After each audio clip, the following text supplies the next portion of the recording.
Here's your news for September 15th, 2020. And your headlines for today include WWE star takes a jab at MJF. Good news for Jeff Hardy fans, he signed a new contract with WWE. WWE star expected to leave the company when contract expires. Real reason why Randy Orton was not medically cleared by WWE. Bobby Lashley still has fights left with Bellator. Mickie James allegedly injured during WWE Raw Women's title match. WWE teases romance angle with Rey Mysterio's daughter Aalyah on Raw. Chris Jericho locks down name for gimmick match he created for AEW. Miro expects LANA to get some punishment from WWE after his AEW promo, and more. We're kicking off with news from MVP, and given that he's been in wrestling for over a decade, the former US champion has seen a lot, and now it looks like MVP is seeing things all over again. On Instagram, Porter posted a video of himself in a SmackDown segment with Teddy Long wearing a scarf that looks very similar to the one worn by AEW's MJF. MVP noticed the similarity too, as his caption pointed out the quote, "dope scarf," and say that it looks familiar, like he's seen this look and attitude rebooted.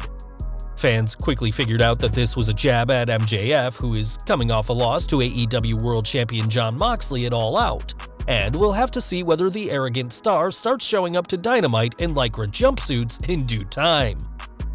One person fans won't be seeing on Dynamite anytime soon is Jeff Hardy, as he's been doing big things on SmackDown as Intercontinental Champion and is now here to stay. In an interview with BT Sports, Hardy confirmed he's signed a new contract with WWE, but didn't specify just how long this new deal will last. When Jeff returned to TV earlier this year, he still had a year left with the company due to time added onto his contract because of his injury hiatus, and now it seems he'll be around for much longer. Hardy also expressed an interest to use his old No More Words theme again, instead of using the Hardy Boys theme, after his wife Beth said last month that No More Words will return when the WWE is able to run events with fans once again. Jeff even said that getting to use No More Words again was part of the deal for him to re-sign with WWE, and whilst we don't know when the theme he used from 2008 to 2009 will be heard again, we know that Jeff Hardy is here to stay. Whilst Hardy is here to stay, someone in WWE isn't, despite the company offering huge contracts not too long ago to stop people jumping to AEW. According to a report from WrestleVotes, an anonymous superstar has made it clear that they will not sign a new deal when their current one expires, though said that naming the superstar wouldn't be smart business. It's worth noting that this probably isn't referencing AJ Styles, who has previously said that his current deal is his last, so there'd be no need to keep the phenomenal one anonymous. Big names who have several years left on their deals, such as Braun Strowman, Edge, Randy Orton, Sasha Banks, and Rey Mysterio, can also be ruled out, as it wouldn't make sense for them to privately reveal this with years of contract to go. It's no secret that several wrestlers could be main eventers if they weren't in WWE, and we'll have to see if any superstars tease a move to AEW or even New Japan in due time. We are looking ahead to Clash of Champions, which was originally scheduled to see a WWE Championship match between Drew McIntyre and Randy Orton, but now that match is in jeopardy. On Raw this week, the WWE Champion challenged Orton to an ambulance match at the pay-per-view, but instead of receiving Orton, Adam Pearce, who's been acting in a role similar to a general manager lately, came out to explain that the Viper isn't medically cleared for the match. Pearce explained how Orton's status at Clash of Champions is uncertain, and that if Keith Lee could defeat McIntyre in Raw's main event, then the Limitless One would replace the Legend Killer at Clash of Champions WWE title match. A high-stakes match to say the least, the friendly rivalry of the two former NXT champions didn't last long, as they brawled multiple times backstage during the show before the match even started. A back-and-forth affair that saw Lee target the fractured jaw of McIntyre, the match ended before a clear winner could be determined, as several Retribution members ambushed the two, with over a dozen other members swarming the ring to attack both McIntyre and Lee. Fortunately, the two superstars had backup in the Hurt Business, and whilst it was strange to see the group of heels help the two faces, the fact remains that there was no clear winner of the main event. With there being no reports of Orton being injured outside of WWE, it's likely that this injury is in kayfabe, and thanks to Dave Meltzer, we now know the real reason why Orton was written out. According to Meltzer, Randy was taken out by Retribution backstage and as a result suffered an injury, but that obviously didn't make it to air.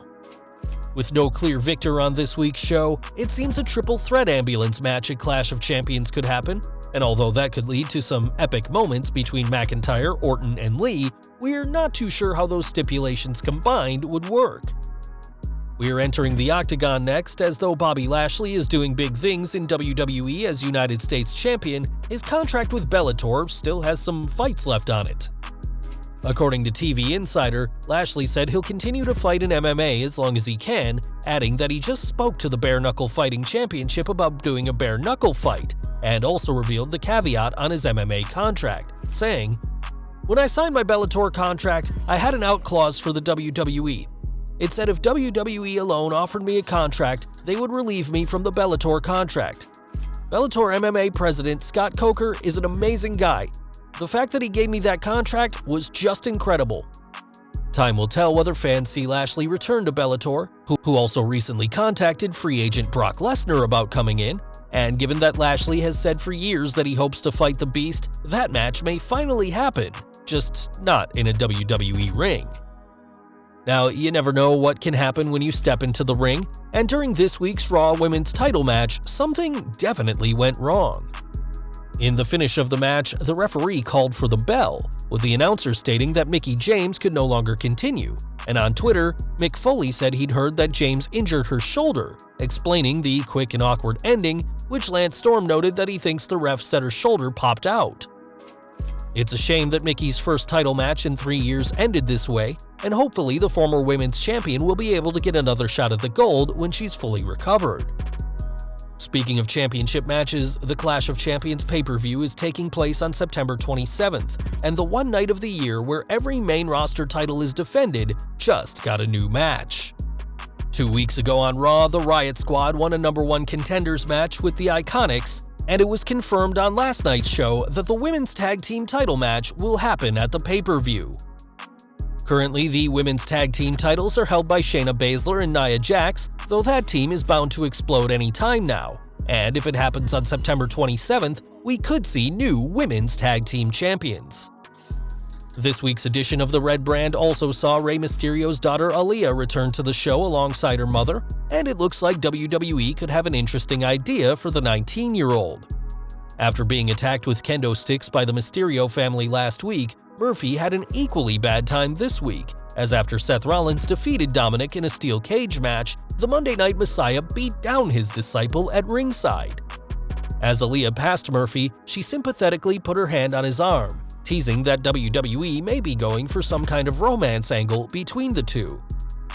Fans may not be thrilled at the 12-year age difference between Aalyah and the 31-year-old Murphy, but given this week's foreshadowing, it's clear that Aalyah was brought onto TV to do more than watch her brother, and fans can expect to see more of her in the coming weeks. One person fans won't be seeing for a while is Ivar, as there's been an update about the cervical injury he suffered on last week's edition of Monday Night Raw. According to Brian Alvarez, Ivar's injury is worse than first thought and will require neck surgery, which will take place today in Birmingham, Alabama. Dave Meltzer also noted that Ivar has a history of neck issues, but his suicide dive last week pushed these issues over the line. And with Vince McMahon not liking booking half of a tag team while the other's out, we'll have to see what this means for both Ivar and Eric. Over to AEW now, as Chris Jericho has come up with plenty of innovative ideas over the years, including WWE's Money in the Bank ladder match, and now owns another big term. According to recent filings, Jericho filed a trademark on the Mimosa Mayhem match on September 9th, so if anyone wants to use that name, they'll have to go through him. We can't imagine the Mimosa Mayhem match happening without Orange Cassidy and the mind behind a little bit of the bubbly in it, but at least we now know that nobody, not even WWE, can borrow the idea without the Demo God's permission. And we're ending today with more news from AEW, as after Miro's shocking debut on Dynamite, the former superstar told Busted Open Radio how his wife Lana may be punished for what he said about WWE's brass ring for no fault of her own. In his promo, Miro said that people can take their brass ring and shove it up their ass, and later spoke about the possibility of Lana getting punished by WWE for his comments, saying, They should be professional and treat it as it is. It's nothing personal, it's a business. Hopefully they treat it like that. I hope that it won't hurt her. I pray everything will be fine and we should move on." Whilst Miro was hoping for everyone to be professional, that's easier said than done, as this week's Raw saw the ravishing Russian flirting with Angel Garza out of the blue, and also saw her put through a table by Nia Jax. It's entirely possible that this week's segments have nothing to do with Miro's comments, though if this is retaliation for what he said, it's a very petty move by Vince McMahon's company. Speaking more about why he badmouthed WWE in his debut on Dynamite, Miro explained, "I'm usually positive and I never like to talk bad about anybody just because we've all done bad stuff. But there's a certain time where you've put all your heart and story into certain things and you don't feel like it's coming to fruition for one reason or another. It was so disheartening over the years." Miro also explained how he has Chris Jericho to thank for encouraging him to use the brass ring line, saying, "I was like, whoa, do I ask for forgiveness after?" He was like, "No, you don't have to ask for anything, you just do it, it's a good promo." I was so shocked because it's a different style. It was important for me to say because I meant all of these things. Whilst Miro certainly spoke his mind in what he said was a promo to express his frustrations over the past 10 years, it looks like his wife is paying the price for this. And we'll have to wait and see how the ravishing Russian gets treated on WWE TV as Miro's journey as an AEW star continues.